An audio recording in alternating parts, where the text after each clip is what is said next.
Hurricane Helene leaves the Southeast completely devastated, and the mainstream media and the government is nowhere to be found. We are going to cover what is actually happening in the Southeast from the Southeast, something our government agencies refuse to do. Let's get into it.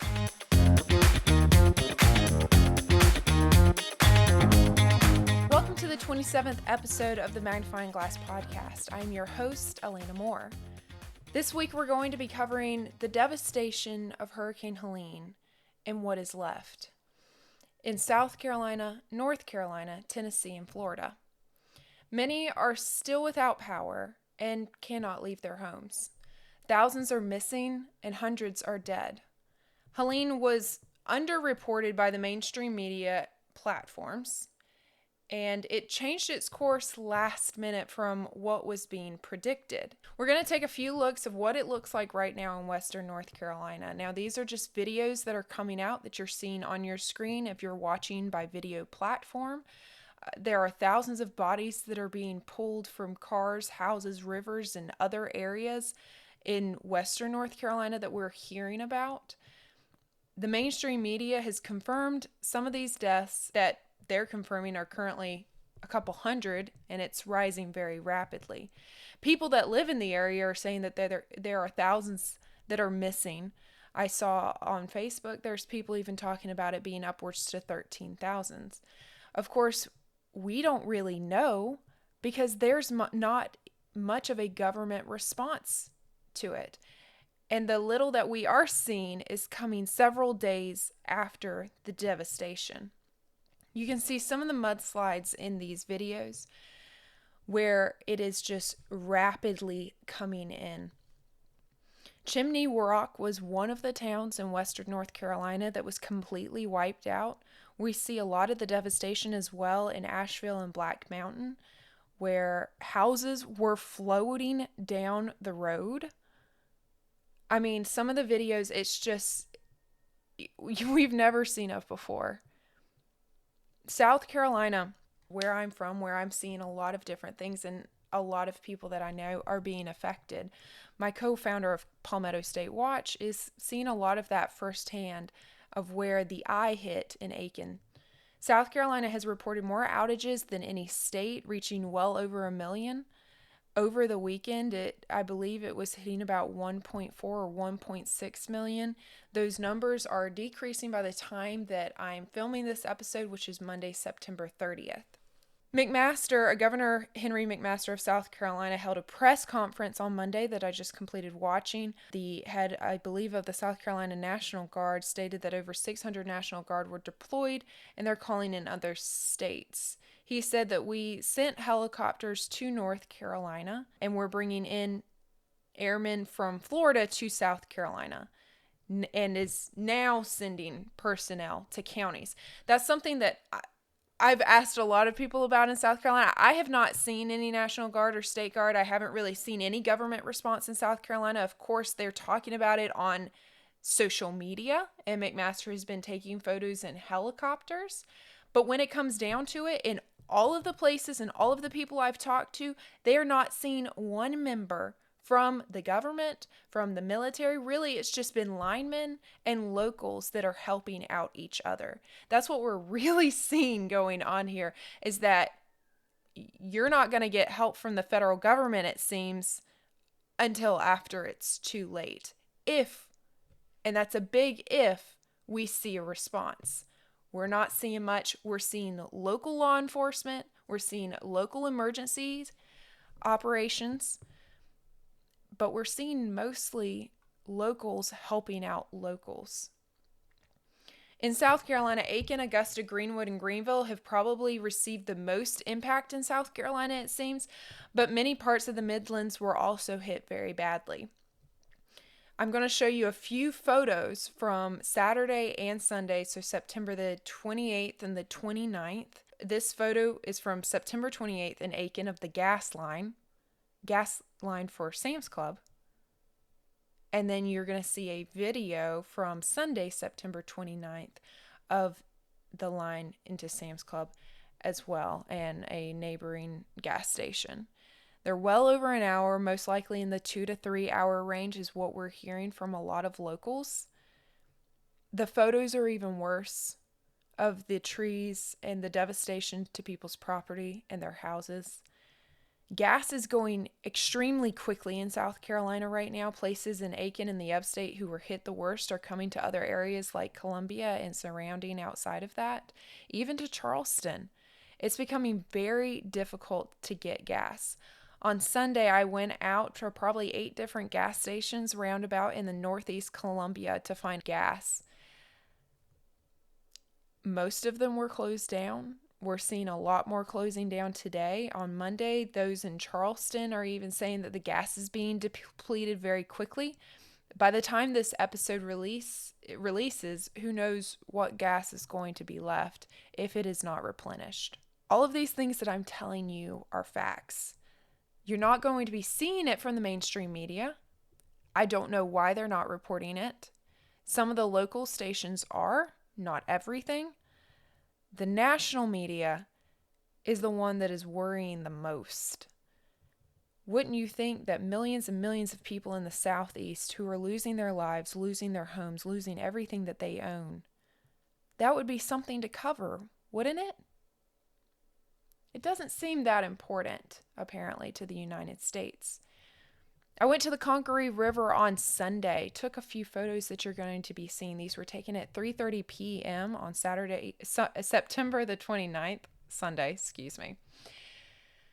I'm going to show you a few photos from the Congaree River from 3:30 p.m. to 8:30 p.m. You see it has risen probably 18 inches at the least, maybe a couple feet more than that.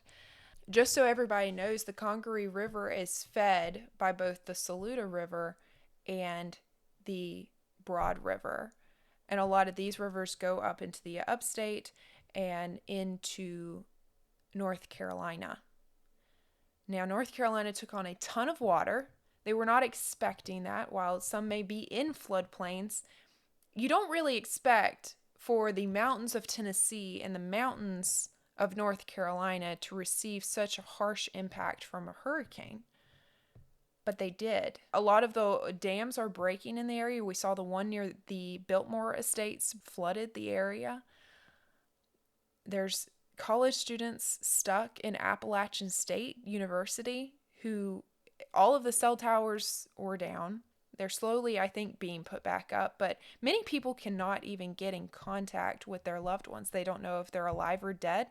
We saw that same thing happen in Augusta and Aiken as well. The phone lines went down for a lot of different people, maybe not everybody, but for a lot of people who could not get out of their houses, let alone contact and tell anybody that they were safe, or if they weren't.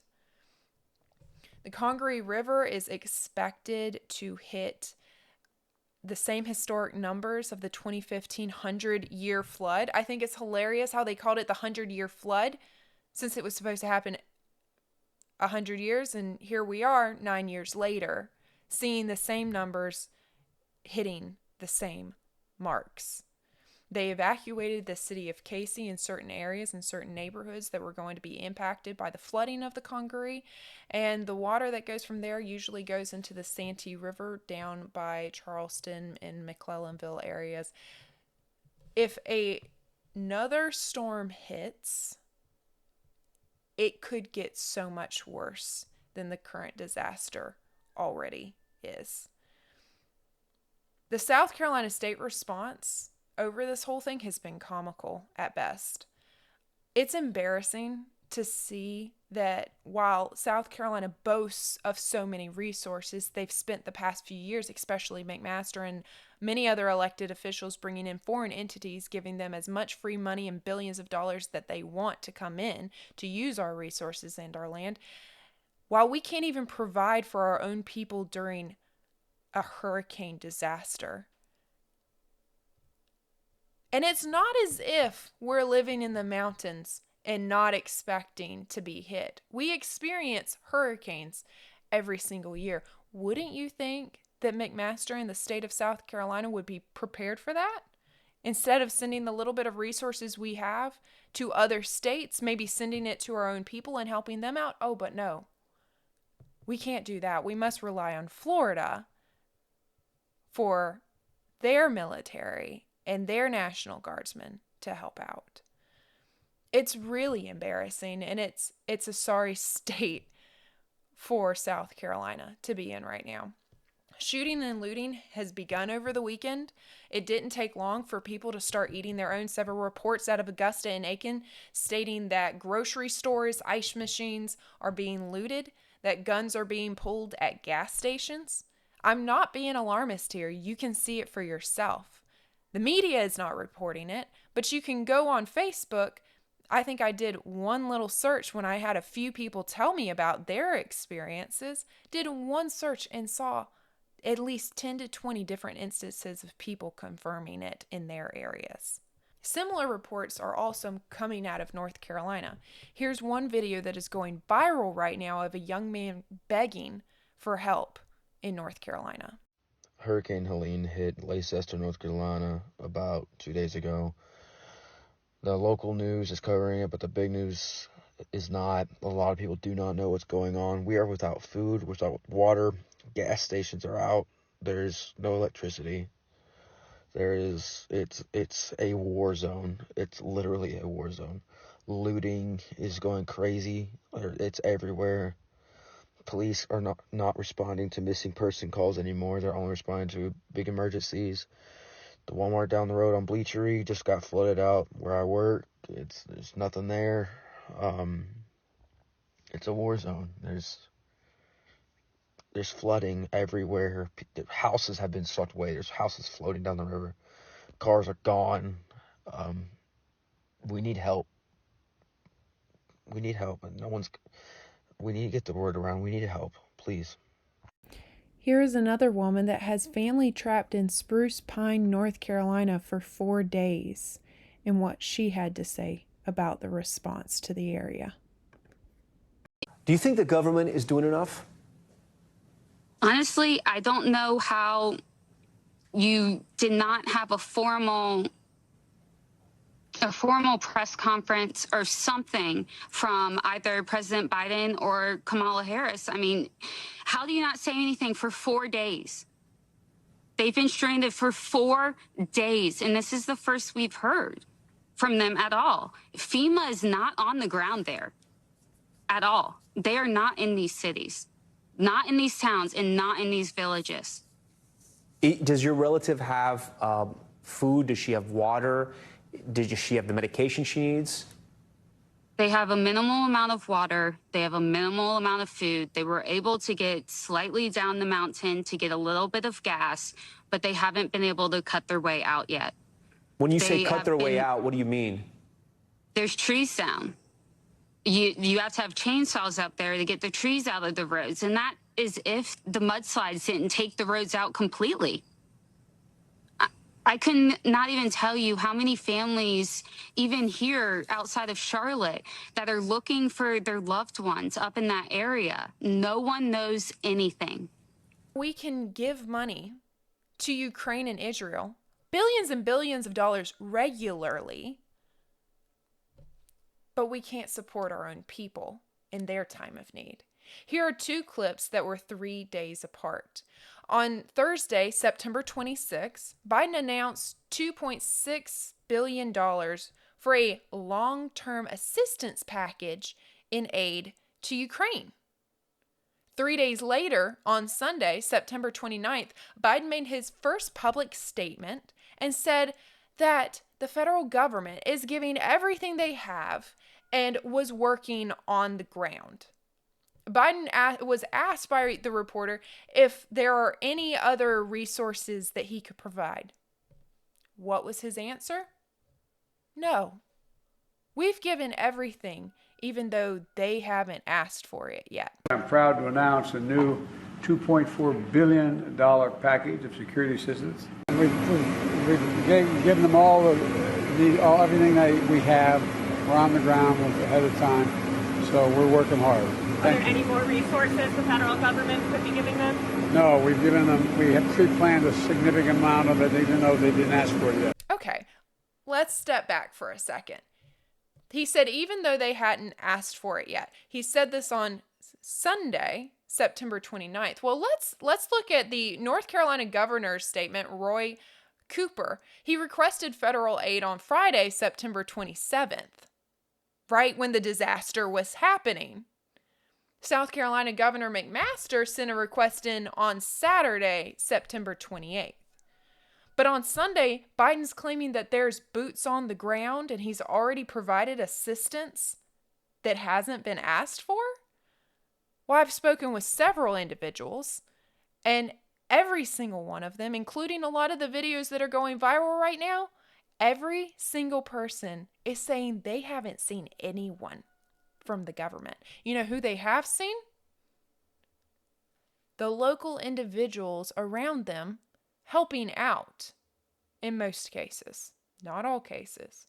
But if you're seeing any help being given, it's really by local emergency individuals and linemen and locals and neighbors that live near each other.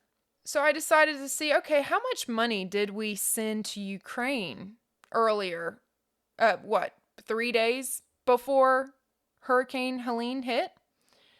Well, according to the state.gov website, to date they have provided more than $61.3 billion in military assistance since Russia launched its premeditated, unprovoked, and brutal full-scale invasion of Ukraine in 2022, and approximately $64.1 billion in military assistance since Russia's invasion of Ukraine in 2014.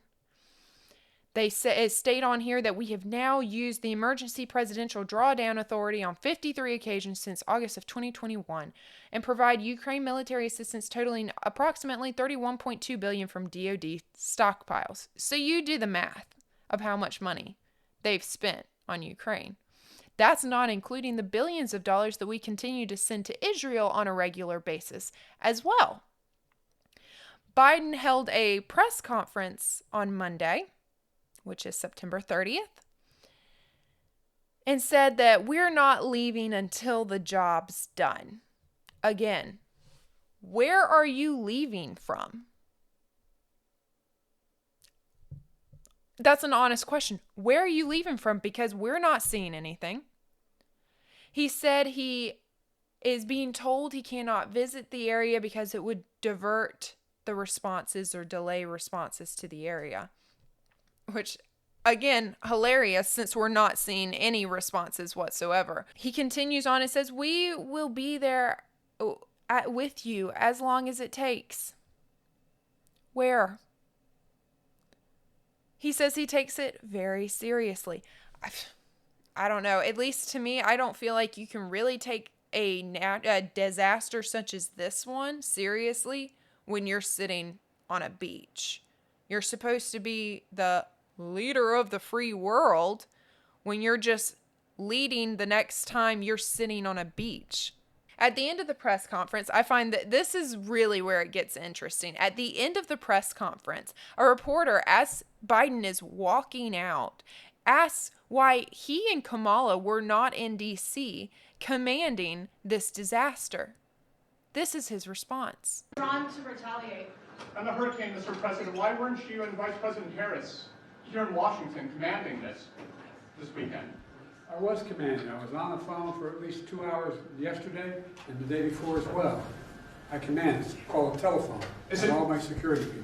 Is it not important for the country to see? Well, where is everybody? That's a great question. Well, on Thursday, September 26th, the day Hurricane Helene was beginning to make landfall, more than 700 Tennessee National Guard were sent to the Middle East. Because don't worry, you're not important. The other side of the world is more important. The state and the federal government response is embarrassing. I mean, if this doesn't tell you where the priorities lie, I don't know what's going to.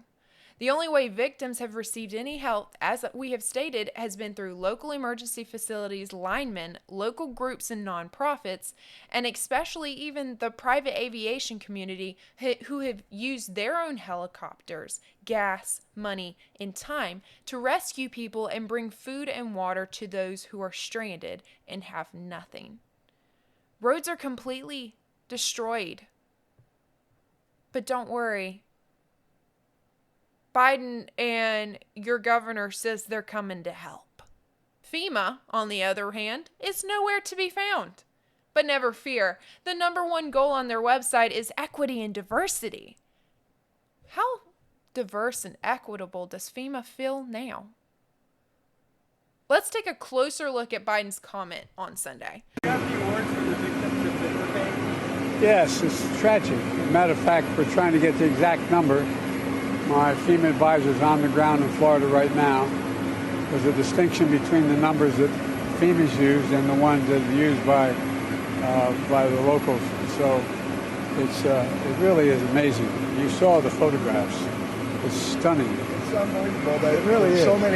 Such a wide area. And we've given them all everything that we have. We're on the ground ahead of time, so we're working hard. Are there any more resources the federal government could be giving them? No, we have pre-planned a significant amount of it, even though they didn't ask for it yet. Hadn't asked for it yet. Apparently, the numbers are different from FEMA and the locals. Maybe that's because FEMA's not there. But don't worry, the photos are stunning. He's not going to check it out, but it's stunning. Meanwhile, Trump has already sent millions of dollars and is currently in Georgia right now on Monday, speaking with locals and delivering aid and resources. It's almost as if he's doing the job the current federal government should be doing. This is not the only disaster that is currently going on, but yesterday on Sunday, it was announced that a chemical plant in Georgia exploded. You'll see some of the videos coming up right now. On Monday, there was a shelter-in-place order for Rockdale County where the explosion happened. That has been extended indefinitely. So don't worry, not only can you not drink your water or find any food in the grocery stores or get any gas at the gas station, but your air is also getting poisoned as well. Seems like a coincidence, I guess. Or maybe not. To make matters worse, there's possible storms brewing on both the Atlantic and in the Gulf. Now, we don't know where they're going to go, but I'd rather be safe than sorry and tell y'all about it now, before it's too late. At least 2 storms are forming in the Atlantic, far out currently, and one seems to be forming in the exact location Helene came from. Anything can change, but it's just going to take a little bit more rain to finish off many of the dams in North Carolina and South Carolina that are currently preventing hundreds, if not thousands, of homes from being flooded. Now, I'm not going to go too deep into this, but since we're on the topic, it needs to be mentioned. This seems extremely planned with the way it hit, and we do know that weather modifications do exist. Here's a list of at least 100 U.S. patents related to weather modifications that were posted from zerogeoengineering.com on September 2017. As you can see, the first one was filed on July 16th, 1891. There was a patent for a hurricane and tornado control device filed in 2001. A patent for controlling hurricanes by raising temperatures in the eye and in the outflow that was filed in 2009.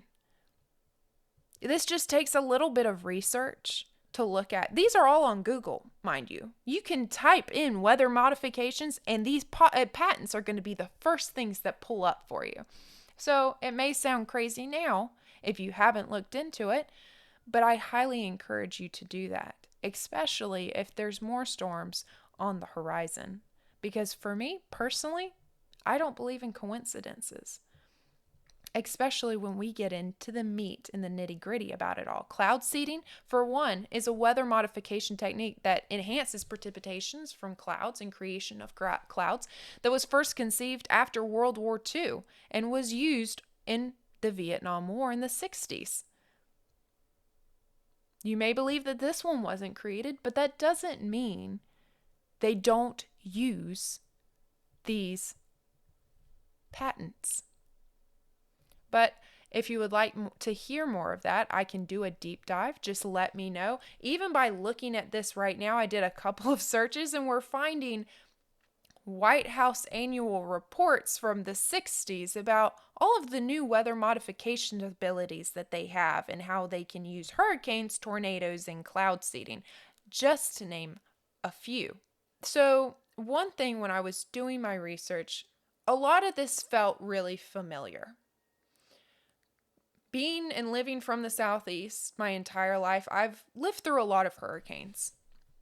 I've seen a lot of disasters. This one is odd, I would say, out of all of the rest. It reminded me a little bit of the destruction of Maui, and I started seeing a lot of people say the same things as well. Asking the questions, is this Maui 2.0? Well, when the podcast launched last year, our first episode covered the destruction of Maui. There is a lot that we can learn from it, as we are seeing similar patterns play out in the destruction of the Southeast.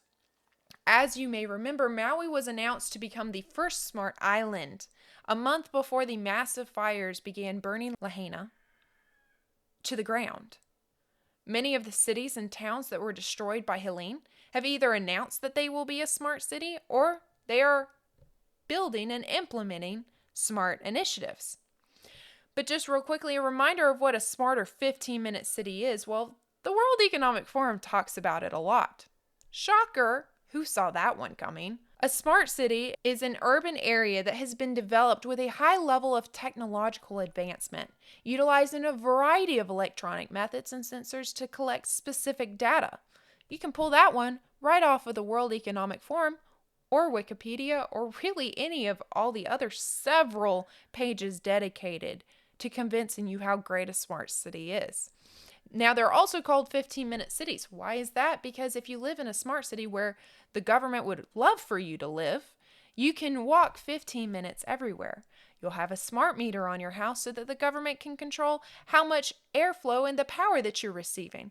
California uses them a lot when they're having rolling blackouts or brownouts to try and control the power. It's also huge in the electric vehicle initiatives. They don't want you relying on diesel to get where you are. They want to be able to track exactly where you go and cut it off if they don't want you to go anywhere. China implements a lot of these policies with their social card policies. If you do something wrong that the government or your local agencies don't agree with, you get scored badly and you can't buy groceries at the grocery store. I saw a lot of people saying, well, is this storm hitting because it's an attack on red states that are going to be voting for Trump? That's a possibility. I could definitely see that happening to limit the amount of votes. But I think it's more sinister than that. As we stated, electric vehicle initiatives are one of the key components to growing a smart city, keeping everybody in their local areas where they're all under your thumb, and using a chip and vaccine passports to enter into any establishment. One of the ways that I've spoken a lot about the electric vehicle initiative that McMaster has instituted in the state of South Carolina, bringing in foreign global entities, giving them billions of dollars, land, building it for them. A piece of that is lithium mining. Now, lithium mining, these are both, by the way, initiatives in both Tennessee, North Carolina, and South Carolina. It just happens to be the places where Hurricane Helene hit the hardest. Several companies in North Carolina are actively and exploring and developing lithium mining projects, in particular to Piedmont Lithium and Albemarle Corporation. I don't know if I'm saying that right, but you get the idea. Tennessee has also similar projects, and South Carolina as well. I believe I've spoken about them a few. It feels like every single week we have a new electric vehicle company foreign company that comes into South Carolina, rolling out the red carpet for them by the South Carolina government. And you need lithium batteries to run electric vehicles. Some of the smart cities that have been confirmed in South Carolina has been Greenville and surrounding areas. We see that other places like Spartanburg, Asheville, Augusta, Aiken, and their surrounding areas have been announced similar initiatives into their areas. It's really scary when you start looking at all of the facts of both the devastation and the plans that have been in the works since around 2017. That's where a lot of these smart initiatives we saw bloom and announce in South Carolina. It's not new. It's been here. We're just now figuring it out. Maui was announced to be a smart island. South Carolina, Tennessee, and North Carolina seems to be trying to make similar moves, or at least the people in that area that are linked to the WEF are going to do it for them. If you take anything from this episode, I want you to take one thing.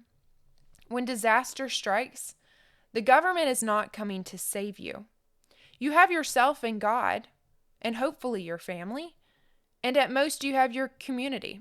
However, we are seeing very quickly what it looks like when a community begins turning on itself and eating its own. You need to have a generator with gas or some form of power that is not reliant on the power grid. We saw many houses that had solar hookups, but unfortunately those solar hookups were integrated with the power grid so they couldn't use it. You need to have another form of energy, and at the very least, you need to have some food stores. It doesn't have to be a large financial investment to have a couple of cans of beans in your cabinet. We see what happens when the power goes out and remains out for an indeterminable amount of time. Groceries and gas are the first to go. And after 24 hours of destruction, it's not the place that you want to be. Just because it's not on the news doesn't mean it's not happening. I hope the Southeast takes this as a lesson and learns from it before the next form of disaster strikes, because it could be much sooner than you realize. I know we have hit some really heavy topics today, but let me know what your comments are. I want to know your feedback on all of this. I'll keep you updated. You can follow my personal account on X at Authentic Alaina, and you can also follow Palmetto State Watch as well for updates as they're coming in on social media. Thank you for joining us today on the Magnifying Glass podcast. We delve deep, bringing the overlooked into focus and magnifying the stories that matter to you. If you enjoyed this episode, be sure to subscribe, rate, and share, helping us shine a light on even more discoveries. I'm your host, Alaina Moore, and remember, sometimes the smallest details make the biggest difference. Until next time, keep looking closer.